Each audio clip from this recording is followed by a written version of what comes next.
भीलवाड़ा में जनता द्वारा नकारे हुए कांग्रेस नेता सस्ती लोकप्रियता पाने के लिए आंदोलन के नाम पर कर रहे गुमराह। फसल मुआवजा जन अधिकार आंदोलन को लेकर कांग्रेस पर भाजपा नेताओं ने तीखा हमला बोला। सोमवार को सर्किट हाउस में आयोजित संयुक्त प्रेस वार्ता में भीलवाड़ा लोकसभा सांसद दामोदर अग्रवाल, भाजपा जिला अध्यक्ष प्रशांत मेवाड़ा, जहांतपुर विधायक गोपीचंद मीणा, आसिंद विधायक जब्बर सिंह सांकला, मांडलगढ़ विधायक गोपाल खंडेलवाल, सहाड़ा विधायक लादूलाल पीतलिया, शाहपुरा विधायक लालाराम बेरवा एवं मांडल विधायक उदयलाल भड़ाना ने कहा कि कांग्रेस के नेता सस्ती लोकप्रियता के लिए आम जन को गुमराह कर रहे। भाजपा नेताओं ने कहा कि कांग्रेस मुक्त भीलवाड़ा जिले में विपक्ष के पास कोई जनाधार नहीं बचा, इसलिए वे झूठे आंदोलन का सहारा लेकर जनता को गुमराह कर रहे। यदि कांग्रेस नेताओं को वास्तव में किसानों और आमजन की चिंता होती तो हाल ही में संपन्न हुए राजस्थान विधानसभा के मानसून सत्र में वे अपनी बात रखते, मगर उन्होंने शोर शराबे और नारेबाजी में समय व्यर्थ किया और अब जनता के हैफैशी बनने की नौटंकी कर रहे हैं। उन्होंने कहा कि केंद्र की नरेंद्र मोदी सरकार और राजस्थान की भजनलाल शर्मा सरकार सदैव किसान, गरीब, महिला, युवा और समाज के हर वर्ग के लिए संवेदनशील रही है। सांसद एवं विधायक कोष से विकास कार्य लगातार किए जा रहे हैं। जिले में भाजपा सरकार की योजनाओं का लाभ जनता तक पहुंच रहा है। यही कारण है कि जनता का विश्वास भाजपा पर लगातार बढ़ रहा है और कांग्रेस नेता इसे पचा नहीं पा रहे। कांग्रेस के आंदोलन के मुद्दे पर भाजपा का जवाब। भाजपा नेताओं ने कांग्रेस द्वारा उठाए गए 5 मुद्दों को बेबुनियाद बताते हुए स्पष्ट किया। फसल मुआवजा, पिछले वर्ष की अतिवृष्टि मुआवजे की स्वीकृति जारी हो चुकी है और शीघ्र किसानों को वितरित की जाएगी। हमारा राज सब मिला के 15-20 साल का, केवल एक आंकड़े को आप कल रेखांकित कर देना कि 50 बरस में किसानों को राजस्थान में कितना मुआवजा मिला और भाजपा के राज में किसानों को कितना मुआवजा मिला अब तक। आज की बात छोड़िए, that is more than 50 years मुआवजा।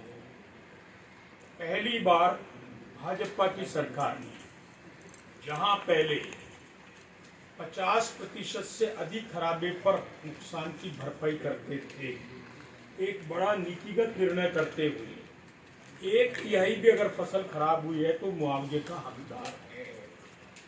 ये 2 बेसिक इश्यूज हैं जिनके आधार पर मुआवजे की राशि बढ़ी है, लेकिन किसी भी प्रक्रिया में सुधार की सदैव गुंजाइश रहती है और इसीलिए माननीय मुख्यमंत्री ने कलेक्टर्स को स्पष्ट निर्देश दिया है कि कोई भी किसान यदि फसल खराबा हुआ तो मुआवजे से वंचित नहीं होना चाहिए।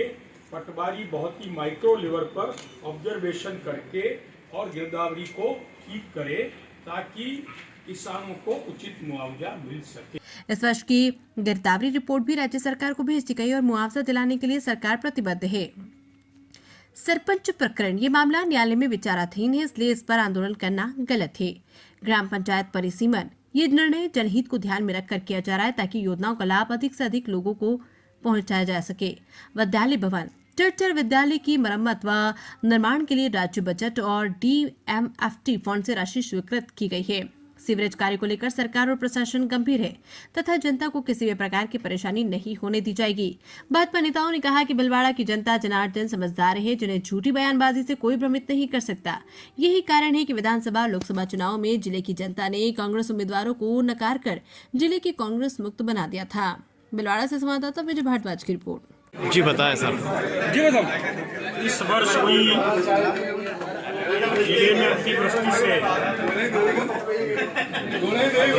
25 से 30 व्यक्ति डूबकर मरे हैं, काल कलवित हुए हैं।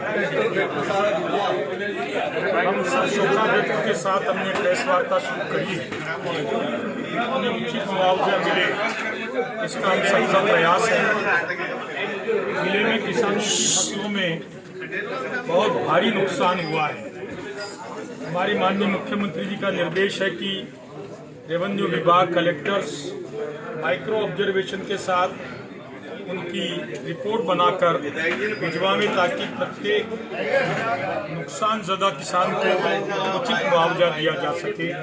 हम मुआवजे के प्रति गंभीर भी हैं और प्रत्येक किसान को जितना नुकसान हुआ उतना मुआवजा मिले, इसकी कार्य योजना पर काम भी कर रहे हैं। इसके बावजूद 19 तारीख को जो प्रस्तावित कांग्रेस का आंदोलन उसको कैसे देखेंगे? करें आंदोलन, उनका हक है, आंदोलन करना चाहिए। कोई हितैषियों मतों पर दिखावा तो करना ही चाहिए। और इसलिए वो कर रहे होंगे, उस पर मुझे कुछ नहीं कहना।